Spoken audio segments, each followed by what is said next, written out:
Olá, eu me chamo Angélica, sou doutoranda e aluna da professora Jane Victal. Meu trabalho se chama Entre o Virtual e o Concreto, Criação e Apreensão do Espaço Sensível e falarei um pouco sobre a minha pesquisa. Bom, quando eu iniciei no doutorado, um dos meus objetivos era investigar o uso das tecnologias digitais empregadas no ensino de arquitetura e urbanismo. A princípio, a pesquisa explorou um dos exercícios aplicados na disciplina de linguagem de arquitetura da FAPO-CAMP, com a intenção de acrescentar a esse exercício etapas que incluíam o uso dessas tecnologias, que seria a modelagem digital utilizando programas como SketchUp e realidade virtual. O exercício escolhido foi o exercício de dobraduras em papel, o primeiro a ser aplicado aos alunos do segundo ano da FAO na disciplina de LA. A escolha desse exercício se deu por diversos fatores, entre eles a facilidade de aplicação, o desafio de transformar um objeto bidimensional em tridimensional a partir da aplicação de procedimentos sobre a folha, um incentivo à criatividade, discussões sobre forma, o espaço, a proporção, a materialidade, conceitos estruturais, entre outras características que fazem parte da linguagem de arquitetura e da formação do arquiteto.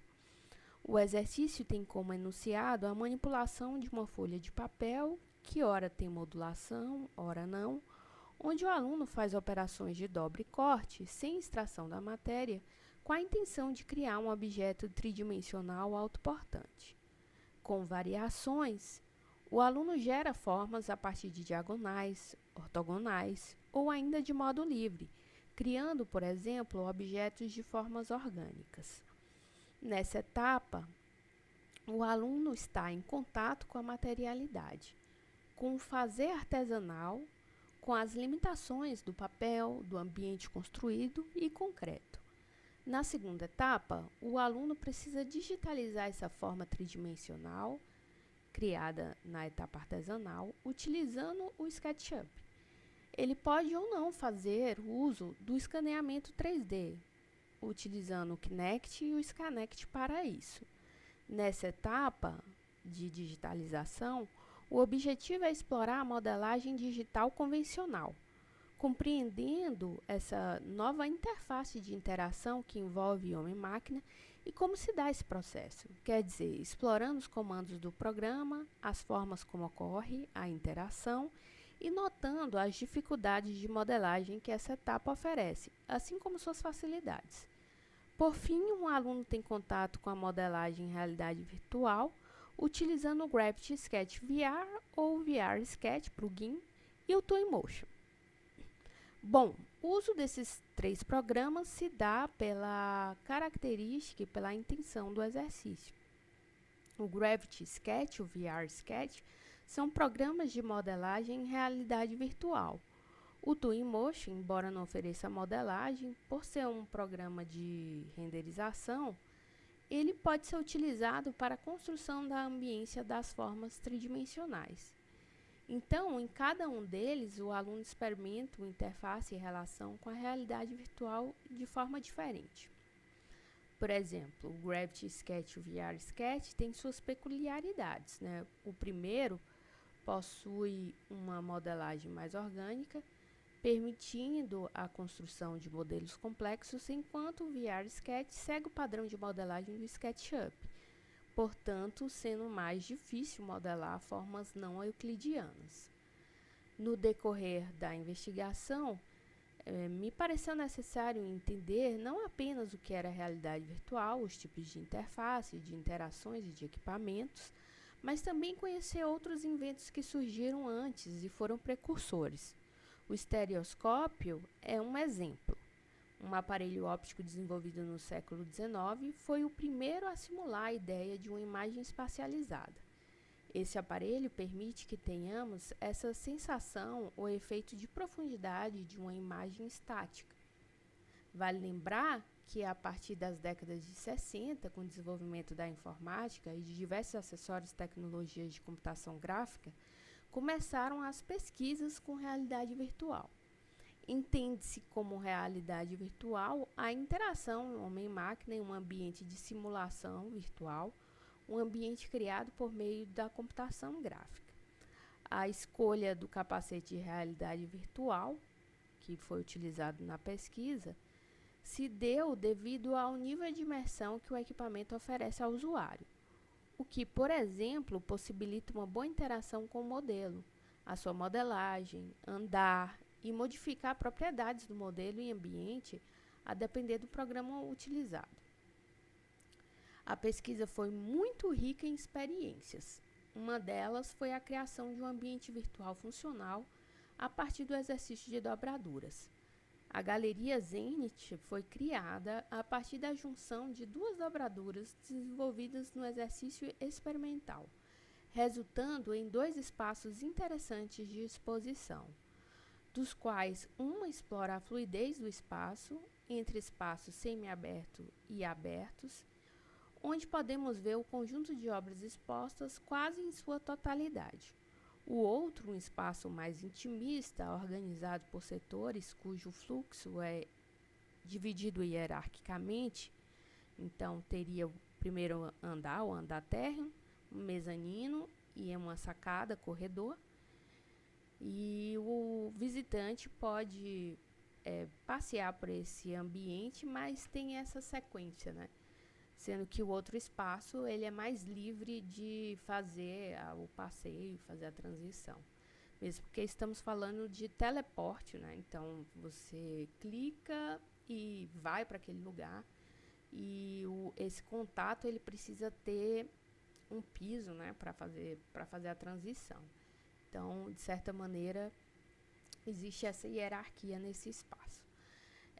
Um outro elemento, né, muito interessante que foi colocado no espaço para dar ambiência foi a água, de modo que ao visitar as exposições seja possível alguns momentos de contemplação desse horizonte simulado.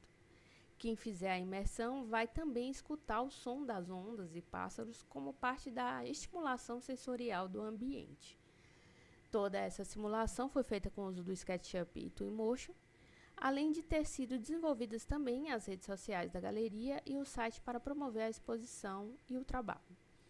Bom, outro ponto de interação dessa pesquisa foi com a neuroarquitetura. E o que é neuroarquitetura?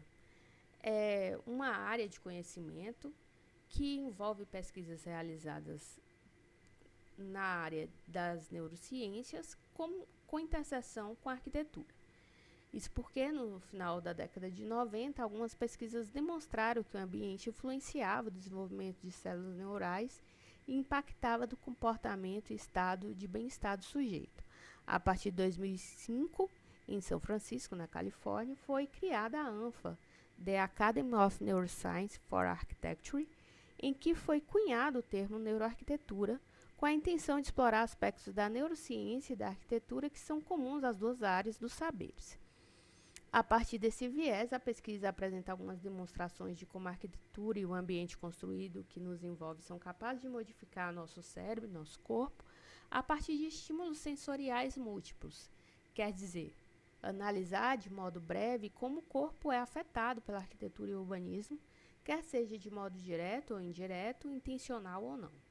No desdobramento desse tema, a pesquisa procurou tratar a percepção visual e tátil, cognição e sinestesia, para então analisar os resultados das experiências, avaliando aspectos pedagógicos, fenomenológicos e, por fim, refletir sobre os aspectos da arquitetura pura enquanto pensamento independente da construção do espaço físico, compreendendo que a ideia do espaço, da sensação de arquitetura, é formada anteriormente na mente, quer seja pela concepção, quer seja pela experiência espacial, enquanto parte do fenômeno visual.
agradeço a oportunidade e convido a todos para visitar o site do EUCA, o site da galeria e nossas redes sociais. Muito obrigada.